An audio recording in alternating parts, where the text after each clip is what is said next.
আসসালামু আলাইকুম। আমরা এখন যে কাজটি করব সেটা হচ্ছে একটা চুলা।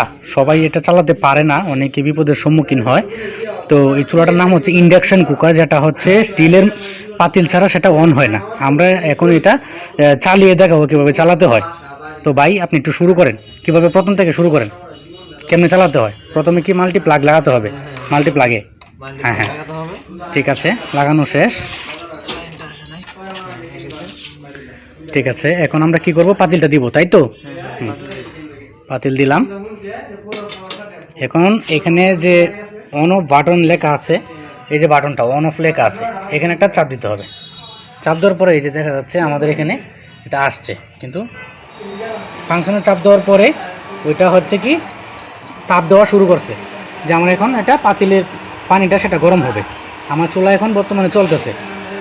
কিভাবে চালু করলাম সেটা হলো, প্লাগটা যখন আমরা লাগানোর পরে আমরা এখানে অন অফ বাটনের চাপ দেওয়ার পরে সেটা অন হলো, কিন্তু চলে নাই। যখন আমি এই ফাংশন বাটনটার চাপ দিলাম তখন আপনার এটা তাপ দেওয়া শুরু করলো। আর আরেকটা জিনিস হচ্ছে, এখানে প্লাস মাইনাস দেওয়া আছে, একটা মাইনাস একটা হচ্ছে প্লাস, এটা দিয়ে হচ্ছে বাড়বে কমবে। এখানে চাপলে বাড়বে, এখানে চাপলে আপনার কমবে।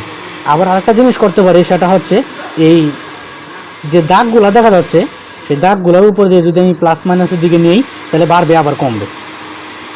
আর সেক্ষেত্রে এখন বন্ধ কীভাবে করব? রান্না আমার শেষ হয়ে গেছে মনে করেন, তো আমি বন্ধ করব কীভাবে? সেক্ষেত্রে হচ্ছে আপনার জাস্ট অন অফ বাটনের উপর একটা চাপ দিলেই সেটা বন্ধ হয়ে যাবে। এই যে আমরা দেখাচ্ছি, এই যে বাল্বটা এখন মিটমিট করে জ্বলতেছে, তার মানে কি সেটা আমার বন্ধ হয়ে গেছে। তো আশা করি জিনিসটা আমরা দেখছি, এবং যাদের চালার মতো একটু সমস্যা হচ্ছিল, ত্রুটি হচ্ছিল, সেক্ষেত্রে তাদের ওই সমস্যাটা চলে যাবে। তো আশা করি আমরা যারা আছি চালাইতে পারি না তারা এই ভিডিওটা দেখবো এবং সুন্দর করে শিখে নিব। আমাদের ভিডিওটা এই পর্যন্তই, তবে আশা করি সবাই দেখবেন, ভালো লাগবে। ঠিক আছে।